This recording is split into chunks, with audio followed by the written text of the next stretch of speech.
ആ ഒരു ദിവസം അവൻ കരഞ്ഞില്ല. പക്ഷെ അന്ന് മുതൽ അവൻ്റെ സംസാരം കൂടെ കുറച്ചു.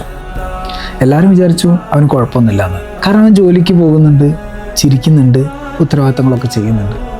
പക്ഷേ അവനവൻ്റെ ഉള്ളിൽ മരിച്ചുകൊണ്ടിരിക്കുകയായിരുന്നു. ഞാൻ അവനോട് ചോദിച്ചു, നിന്നോട് അവസാനമായിട്ട് നിനക്ക് സുഖമാണോ അല്ലെങ്കിൽ നീ ഓക്കെ ആണോ എന്ന് ആരാണ് എന്നാണ് ചോദിച്ചതെന്നുള്ളത്. അതിനുള്ള ഉത്തരം ഒരു ചെറിയ പുഞ്ചിരിയിലായിരുന്നു. അവൻ പറഞ്ഞു, ഓർമ്മയില്ല, എനിക്ക് ഓർമ്മയുള്ള കാലത്തൊന്നും ആരും ചോദിച്ചതായിട്ട് എനിക്ക് ഓർമ്മയില്ല എന്നുള്ളത്. ഇതാണ് പല പുരുഷന്മാരുടെ അവസ്ഥ. അവരോട് എല്ലാവരും ചോദിക്കും, നീ ജോലിക്ക് പോകുന്നില്ലേ, നീ സമ്പാദിക്കുന്നുണ്ടോ, നീ എന്തൊക്കെ വാങ്ങിച്ചു, അല്ലെങ്കിൽ നിൻ്റെ റെസ്പോൺസിബിലിറ്റീസ് ഒക്കെ ചെയ്യുന്നില്ല എന്നൊക്കെയുള്ളത്. ശരിയാണ്, അവനതൊക്കെ ചെയ്യുന്നുണ്ട്. പക്ഷെ വളരെ കുറച്ച് ആളുകൾ മാത്രമേ എടാ നിനക്ക് സുഖമാണോ, നീ ഓക്കെ ആണോ എന്ന് ചോദിക്കുന്നു. നിങ്ങളോട് ഞാൻ ചോദിക്കട്ടെ, നിങ്ങൾക്ക് ചുറ്റുമുള്ള ഒരു പുരുഷനില്ലേ, അത് അച്ഛനോ സഹോദരനോ ഭർത്താവോ മകനോ ആരോ ആവട്ടെ, അവനൊന്ന് മനസ്സിലാക്കാൻ ശ്രമിച്ചിട്ടുണ്ടോ?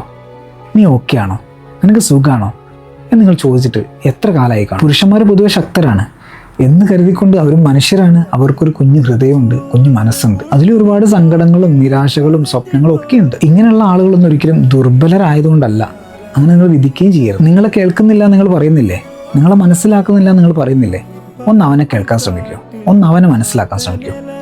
നിങ്ങളുടെ റിലേഷൻഷിപ്പ് ആഴത്തിൽ മനസ്സിലാക്കണം എന്ന് ആഗ്രഹിക്കുന്നുണ്ടെങ്കിൽ ലക്കി എന്ന് പറഞ്ഞുകൊണ്ട് DM ചെയ്യൂ.